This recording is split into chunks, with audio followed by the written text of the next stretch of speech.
Hello guys, welcome to my blog JSK blog জিকেতে তোমাদের সবাইকে স্বাগত। চলো আজকে আমরা বাঁকুড়া কোর্টের জন্য যেগুলো গুরুত্বপূর্ণ প্রশ্ন বাংলা ব্যাকরণ থেকে আজকে আলোচনা করব ধ্বনি ও বর্ণ নিয়ে, ঠিক আছে, যেগুলো খুবই ইম্পর্টেন্ট। আগামী পরীক্ষাতে তোমাদের এইখান থেকে তোমরা অনেকগুলি কমন পাবে। তো চলো আজকে আমরা জেলার কোর্টের যে গুরুত্বপূর্ণ যে সিলেবাসটা রয়েছে বাংলা ব্যাকরণ থেকে ধ্বনি ও বর্ণ সেগুলো নিয়ে আলোচনা করি। তো চলো শুরু করে দিই। আর এখানে একটা কথা বলে রাখি, আমি কয়েকদিন ভিডিও দিতে পারিনি, আমি একটু বাইরে ছিলাম। যাই হোক, আমার একটু হয়ে গেছে। তো যাই হোক, আমি ফিরে এসে আবার ভিডিওগুলো দিচ্ছি। তো তোমরা এগুলো পজ করে লিখে নিও, ঠিক আছে। তো চলো শুরু করি। দেখো আজকে আমরা আলোচনা করছি কি ধ্বনি ও বর্ণ। তাহলে এইখানে দেখো আমি একটু বড় করে নিই, হ্যাঁ, তোমাদের তাহলে বুঝতে সুবিধা হবে। দেখো 1 নম্বরে আছে মুখ দিয়ে, মানে মুখে উচ্চারিত শব্দের ক্ষুদ্রতম অংশকে কি বলা হয়?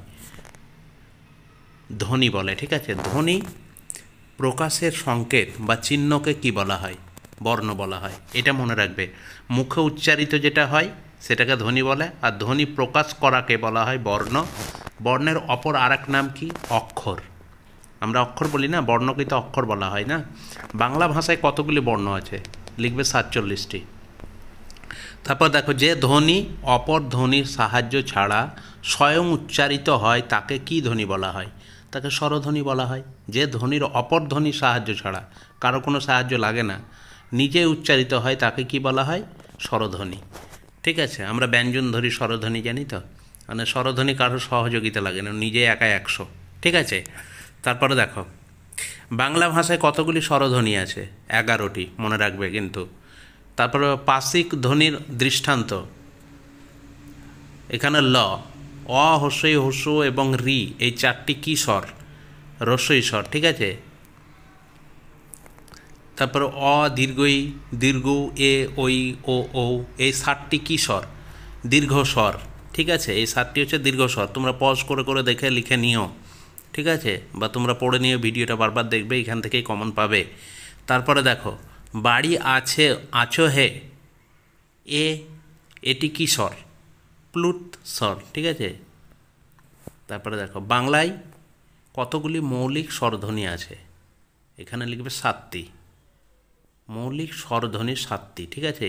অ, আ, হস্যই, হস্যু, এ, এবং ও। মৌলিক হচ্ছে 7টি, মনে রাখবে। আর যৌগিক 2টি। বাংলা ভাষায় যে যৌগিক দিয়ে দিয়েছে বলতে বলতে দেখো, বলছে বাংলায় যৌগিক কয়টি? তো বাংলায় হচ্ছে যৌগিক 2টি, ঠিক আছে। দেখো সমুখ্য স্বরধ্বনি কোনগুলি? সামনে যে সমুখ্য একদম, হস্যই এবং এই 3টি, ঠিক আছে। তারপরে আরও আছে, দেখে নাও, ঠিক আছে। এইগুলো তোমাদের কিন্তু খুবই গুরুত্বপূর্ণ, এর বাইরে কোনো প্রশ্ন হয় না। তারপরে দেখো পশ্চাৎ স্বরধ্বনি, পশ্চাৎ স্বরধ্বনিগুলি কি কি? দেখো হস্যু, ও, 3টি, ঠিক আছে, মানে পেছনের। তাহলে সামনের আমরা 2টি দেখলাম, এখানে দেখে নাও সামনের কয়টি আছে? 2টি, তাই তো। 3টি আছে, দেখো সম্মুখ 3টি আর পেছনেও 3টি, এটা মনে রাখবে কিন্তু।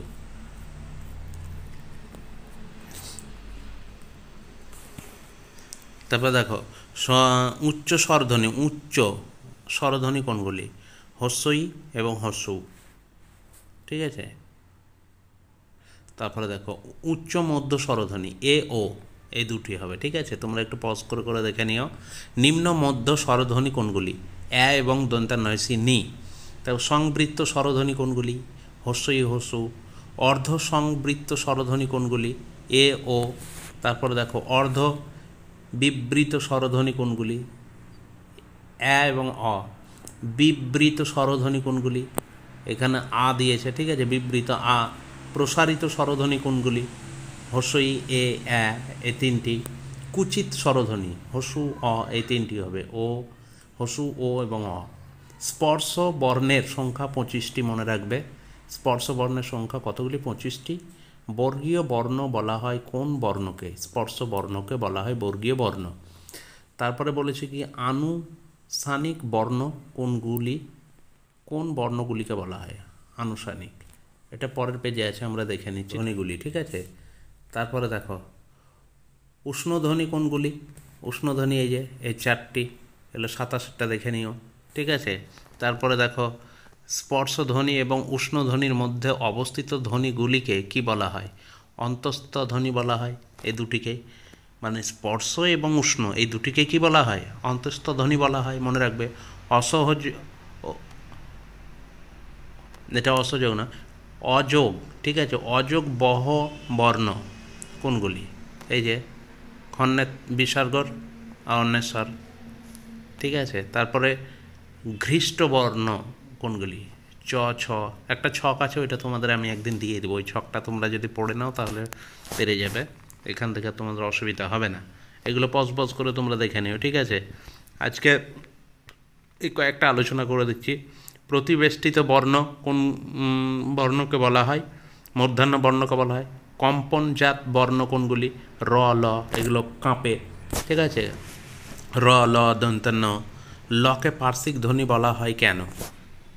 কেন বলা হয় আমরা দেখবে। দেখো, ল উচ্চারণে জিহ্বার দুপাশ দিয়ে বাতাস প্রবাহিত হয়, ঠিক আছে। এগুলো দেখে নেবে কিন্তু, ঠিক আছে, খুবই গুরুত্বপূর্ণ। তাড়ন জাত বর্ণ কোনগুলি? ডয়সনডড়া, ঢয়সনডড়া, ঠিক আছে। তারপরে ফুঁসফুঁস থেকে বেরিয়ে আসা শ্বাস বায়ু শ্বাসনালী দিয়ে প্রথম কোথায় আসে? স্বর যন্ত্রে আসে, মনে রাখবে এটা। ফুঁসফুঁস থেকে সরাসরি কোথায় আসছে? শ্বাস বায়ু দিয়ে স্বর যন্ত্রে।